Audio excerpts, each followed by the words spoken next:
আমরা তাহলে আজকে শিখবো কীভাবে পিএইচপি ফাংশন ডিক্লারেশন করতে হয়, ফাংশনসে কীভাবে রেফারেন্স ইউজ করতে হয়, টাইপ হিন্টিং কী জিনিস, টাইপ কাস্টিং কী জিনিস। তো ফাংশনের বাইরে যে বিষয়টা টাইপ কাস্টিং, আমরা আগে সেটা শেষ করে ফেলি। টাইপ কাস্টিং মানে একটা টাইপ আছে ইন্টিজার বা ফ্লোট। ফ্লোটকে আপনি কোনো প্রয়োজনে আপনি ইউজার থেকে আপনি চাচ্ছেন ইন্টিজারই আসুক, আপনি ফ্লোট নেবেন না। এই ধরনের সিচুয়েশনে আপনাকে কী করতে হবে, টাইপ কাস্টিংটা করে নিতে হবে। তো আমি এটাকে নাম দিয়ে দিচ্ছি পিএইচপি টাইপ কাস্টিং।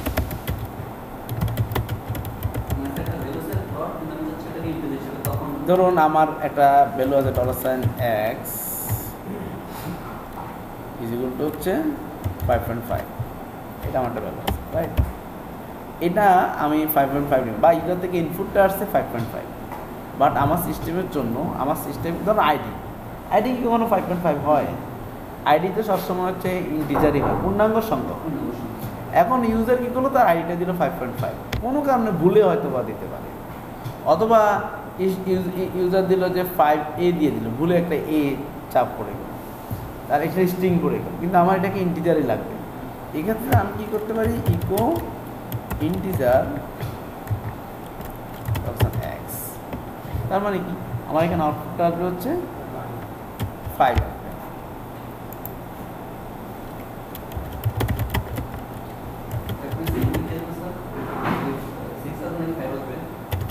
এখন 5 আসবে পিএইচপি টাইপ কাস্টিং, ঠিক আছে? প্রথমটা বিষয় নয়, বিষয়টা হচ্ছে এটা কাস্ট করে ইন্টিজার পূর্ণাঙ্গ সংখ্যা বানাইছে। এটা ফাংশন না, এটা হচ্ছে এটা কিওয়ার্ড আর কি, INT, ঠিক আছে? ঠিক আছে, হ্যাঁ, এটা একটা ওয়ে। এটার একটা সমস্যা হচ্ছে কি জানেন, আমি যখন এর পরের লাইনে আবার লিখবো ব্রেক, আবার লিখবো ইকো $x, এখন কী পাবো? তাহলে আবার 5.5 পাবো। আমি এখন পার্মানেন্ট করতে চাই না, এটা যেটা আসবে সেটাকে আমি অল টাইমে ইন্টিজারই থাকবে এটা। তাহলে সেটার জন্য আমি কি করতে পারি, আমি এটাকে একটা কমেন্টে রাখি,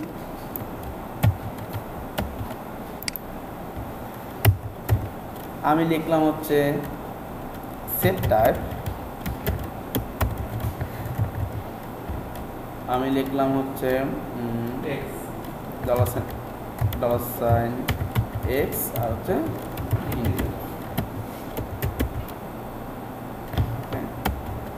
তাকে কি টাইপে কনভার্ট করব।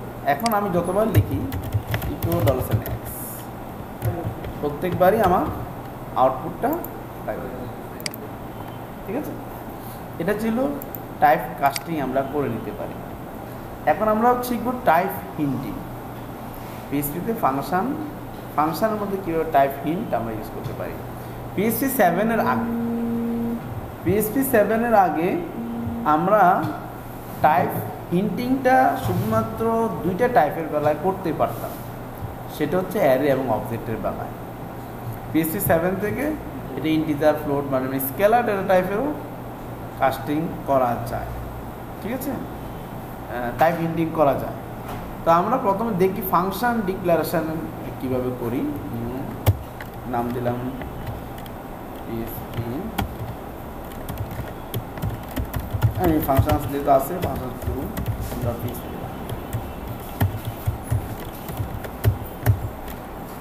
ফাংশন ফাংশন টেস্ট, ওকে।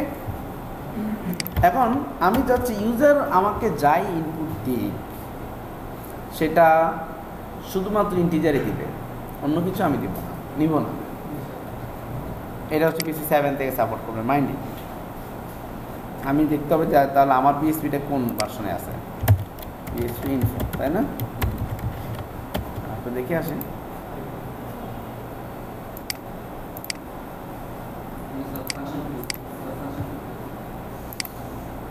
আমাদের এখানে 7 আছে, গুড। তাহলে আমাদের জন্য সহজ এটা করা, এটাকে অফ রাখতে পারি। আমরা এখানে বলতে পারি ইন্টিজার x, ঠিক আছে? আমি বলতে পারি বার ডাম, আমরা বার ডাম দিয়ে টাইপটাও দেখতে পারি, তাই না? ভারডাম স্পেলিং ঠিক আছে, ভারডাম তাই না, $x। এখন আমি টেস্ট চেষ্টা করি 5.5 দিলাম, কি হয়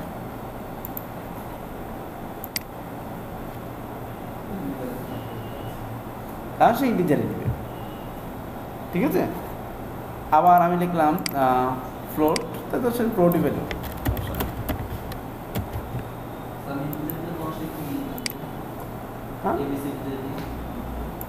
ABCD হলে ভালো কথা, ও একটা ভালো কথা বলছেন, হ্যালো, এই তো দেখি টেস্ট ফ্লোট দিলাম আমি, হ্যালো পাঠাবো।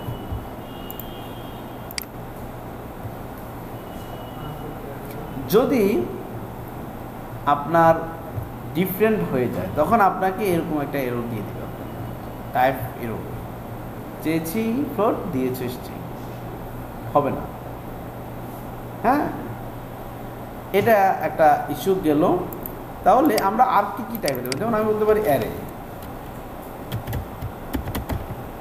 আমি তখন এভাবে পাঠাতে পারি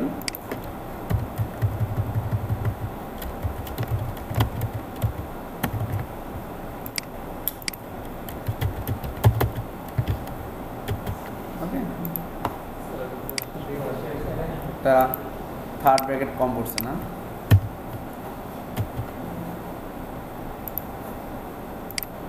তাহলে আমার অ্যারে হচ্ছে, তাই না। আবার আমি যদি অবজেক্ট দিতে চাই টাইপটাকে,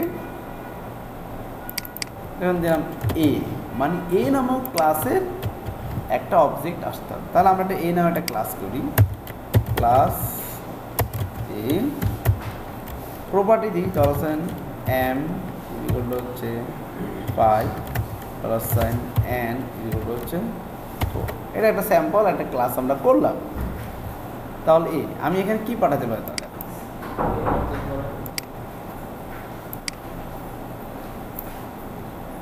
আমার বলতে নিউ, এতটুকু যথেষ্ট, এটাই তো আমার অবজেক্ট, তাই না। আমি অবজেক্টটাকে পাঠাই দিলাম, আমি অবজেক্ট এ কে পাঠাবো না, আমি কিছু হ্যালো পাঠাই আগে, আমি তাকে বলছি এই ক্লাসের একটা অবজেক্ট আমার কাছে আসতে হবে, আমি কি করলাম হ্যালো পাঠাই, হবে না। একটু সিনট্যাক্স এরর, এম এন কি সিনট্যাক্স এরর, ও মানে কোনো লেখে নেই, এটা তো PC7 মাইন্ড ইট, আপনাকে কিছু বলতে হবে।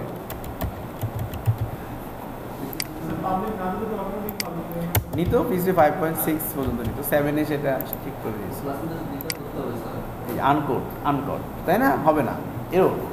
তাহলে আমার কী করতে হবে, আপনাকে অবশ্যই আপনাকে বাধ্য করতেছে যে তুমি তো বলছো এই মেথডটা এই ক্লাসে, এটাকে বলে অ্যাডাপ্টার ডিজাইন প্যাটার্ন। আমরা যখন করতে যাই অ্যাডাপ্টার ডিজাইন মানে আমি এমন একটা প্রোগ্রাম করতে যাচ্ছেন, এমন একটা কোড করতে যাচ্ছেন যেটা অন্য ক্লাসের হেল্প নিয়ে কাজ করতে হবে। ধরুন আপনি PDF নিয়ে কাজ করতে চান, আপনি কি পিডিএফ আপনার সফটওয়্যার PDF জেনারেট করবে, PDF রিপোর্ট করবে, হ্যাঁ, ওয়েবসাইটটাকে PDF-এ কনভার্ট করে ফেলবে, কেউ যেন অফলাইনে পড়তে পারে। তা এখন আপনি এটার জন্য কি আবার PDF লাইব্রেরি বানাবেন? দেখেন আপনি MPDF, FPDF, TCPDF, কত PDF লাইব্রেরি আছে PHP, সেগুলো একটা ক্লাসকে বলে দিলেন এখানে যে আমার এই ফাংশনটা ইউজ করতে হলে ওই PDF লাইব্রেরিটা ক্লাসটাকে ইউজ করতে হবে, কারণ ওর প্রপার্টি মেথডগুলো আমি ভিতরে ইউজ করছি। তা আমরা এরকম বললাম এই ক্লাসের হতে হবে, তা আমি নিউ। এখন আমি যখন ভারডাম x দিব তখন সে আমাকে সব প্রপার্টি এবং তাদের ভ্যালু, এতে 1, m-এ আছে ইন্টিজার 5, n-এ আছে ইন্টিজার 2। আরও মজার বিষয় হচ্ছে আমি এরকম নিতে পারি, আমি বলতে পারি ইকো $x of m, মানে m-এর ভ্যালুটা পাবো, প্লাস পরে করি, তাই না, মজার বিষয় না।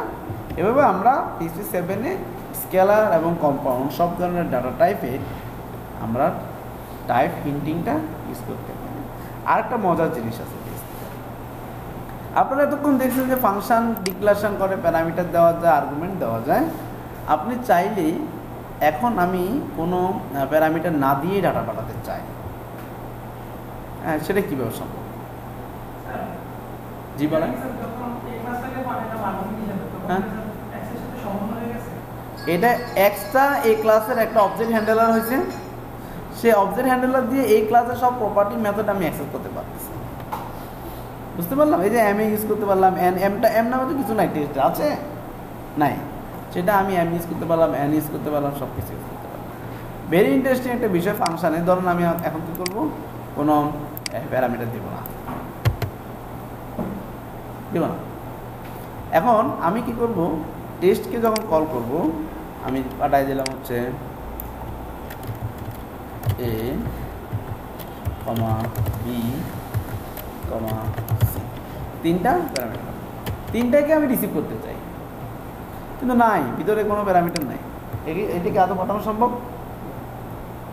লজিক্যালি সম্ভব না, কিন্তু পিসিতে একটা ফিচার আছে, আপনি এটা ইউজ করতে পারেন, প্রিন্ট আন্ডারস্কোর আর দিয়ে ফাং গেট আর্স, তখন হচ্ছে আর্গুমেন্টগুলো সব আপনি পেয়ে যাবেন, এ বি সি। ঠিক আছে? আচ্ছা, আপনি যদি সিঙ্গেল সিঙ্গেল রিসিভ করতে চান সেটাও সম্ভব। সেটা কীভাবে সম্ভব? ইকো ফাং গেট আর আপনি বলেন এক নাম্বারটা নিব, তাহলে বিটা আসবে,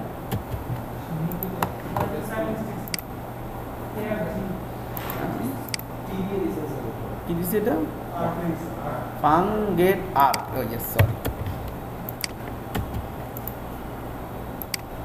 তাহলে বি বাজে। আর একটা মজার জিনিস পিএসপি 7 থেকে আসছে, সেটা হচ্ছে dot dot dot dot x বা সামথিং। এখন সুবিধা হচ্ছে আপনি প্রিন্ট আর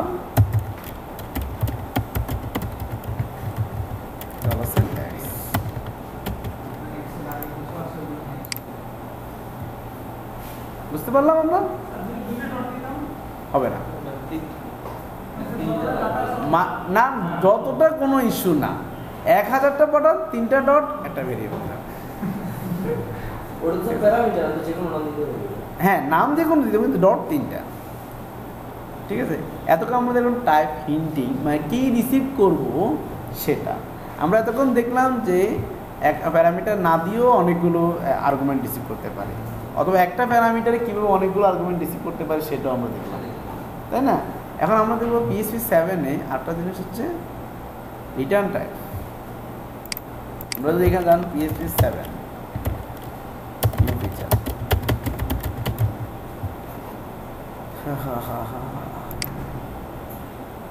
এখানে আরেকটা ইস্যু হচ্ছে যে পিএসপি 7-এ রিটার্ন টাইপ আপনি বলে দিতে পারেন যে অ্যারে রিসিভ করলেন সমস্যা নাই, কিন্তু আপনি বলবেন যে আমি এটাকে রিটার্ন করতে চাই অ্যারে হিসেবে। এরা অনেক কমপ্লেক্স করে বলতে, আমরা একটু সহজ করে বলি সেই বিষয়টা।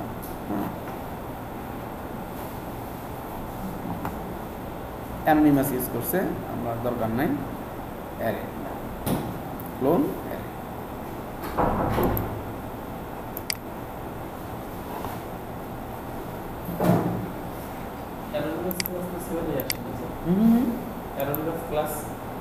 আসবে, এটা ক্লাসে আমরা শিখবো, 7-এ আসছে। অ্যানোনিমাস ফাংশনটা আগে ছিল, অ্যানোনিমাস ক্লাসে পিএসপি 7 থেকে আসছে।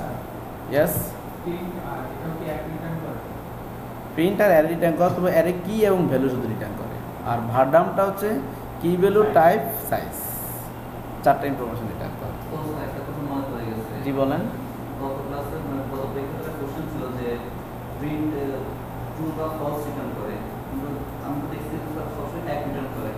ফলস মানে কি?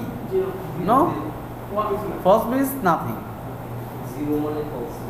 জিরো মানে ফলস না। জিরো আবিষ্কার না হলে পৃথিবীর কিছুই আবিষ্কার হইতো না, তাহলে জিরোকে কীভাবে ফলস বলেন আপনি? কম্পিউটার সহ আজকের বিশ্বের কোনো কিছু আবিষ্কার হতো না, জিরো আবিষ্কার হতো, জিরোকে কীভাবে ফলস করে? ফলস মিন্স নাথিং, কিছুই না, ভয়েড, ফাঁকা। নালও না, কিন্তু নালেরও ভ্যালু আছে, তাই না? আজকি ভ্যালু আছে, নালের ভ্যালু, কিন্তু ফলসের কোনো ভ্যালু নেই। বলি না লোকটা ফলস, লোকটা আসলে কখনো ফলস হয় না। এটা হচ্ছে কথা, ঠিক আছে? তো আপনার অনেকেরই ধারণা যে ফলস মানে জিরো না, ফলস জিরো হলে কত বড় বিপদ হয়ে যাবে জানেন? 5 যদি ইকো প্রিন্ট 5 পাঠান তাহলে 50 হয়ে যেত, ফলসের জন্য জিরো আর প্রিন্ট 5-এর জন্য 5, তাহলে মহা বিপদ। ফলস মানে নাথিং, কিছুই না। এবার আসেন আমরা যেটা বলতেছিলাম রিটার্ন টাইপ, পিএসপিতে রিটার্ন টাইপ একটা 7-এ আসছে, সেটা হচ্ছে ক্লোন দিয়ে কি টাইপ রিটার্ন করবেন সেটা আপনি বলে দিবেন, ঠিক আছে? এটা যদি অন্য কিছু আপনি রিটার্ন করেন হবে না।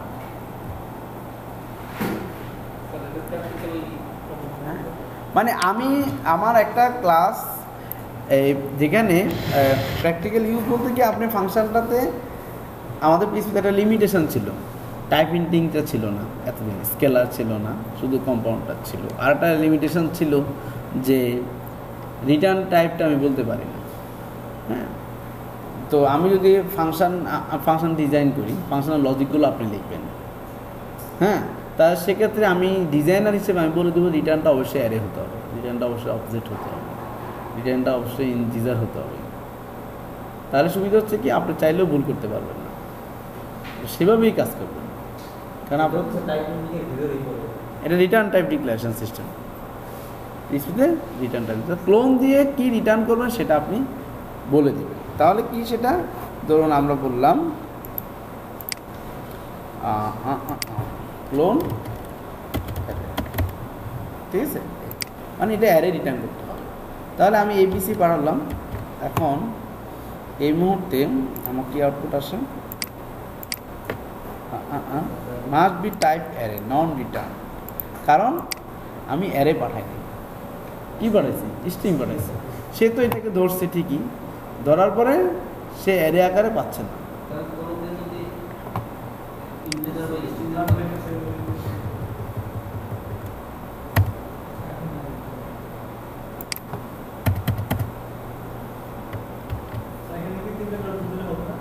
তিনটে দেওয়ার দিলে তো একাধিক অ্যারে নিতে পারবেন, অসুবিধা কি? কি বলছে, আনকট type return bill of test must be of the type array.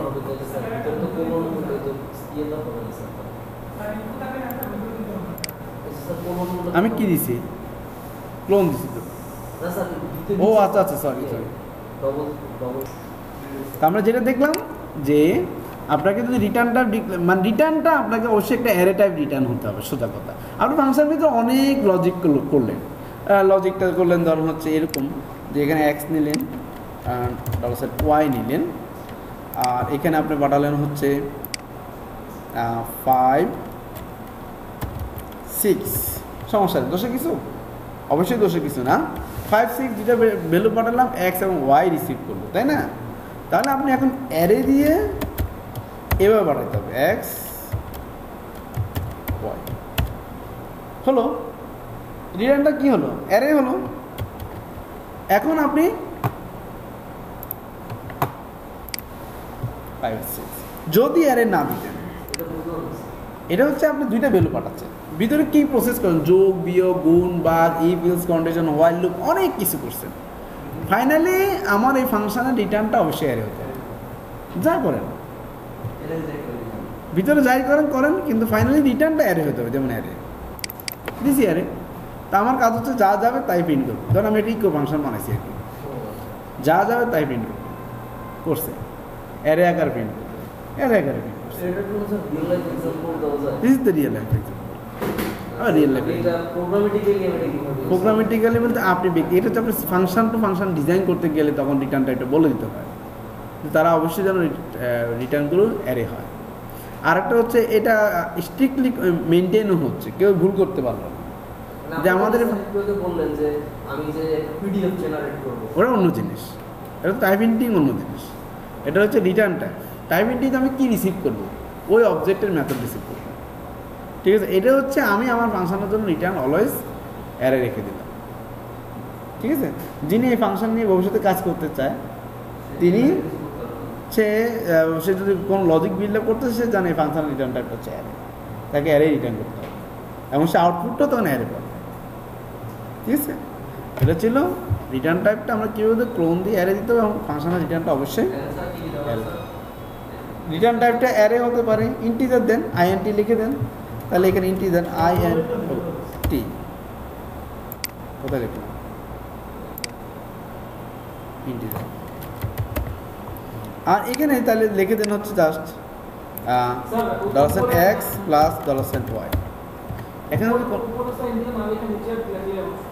না না না, এখানে বলতে হবে সিনট্যাক্স, যেভাবে বলতে হবে যে রিটার্ন টাইপটা কি, তাহলে ইন্টিজার বলে দিলাম। এখন আমি 5 6 পাঠালাম। স্যার তাহলে এখানে যদি আমি ফ্লোট ভ্যালু পাঠাই তাও কি আমার রিটার্ন ইন্টিজারই করবে, এখানে পাঠাতেই পারবো।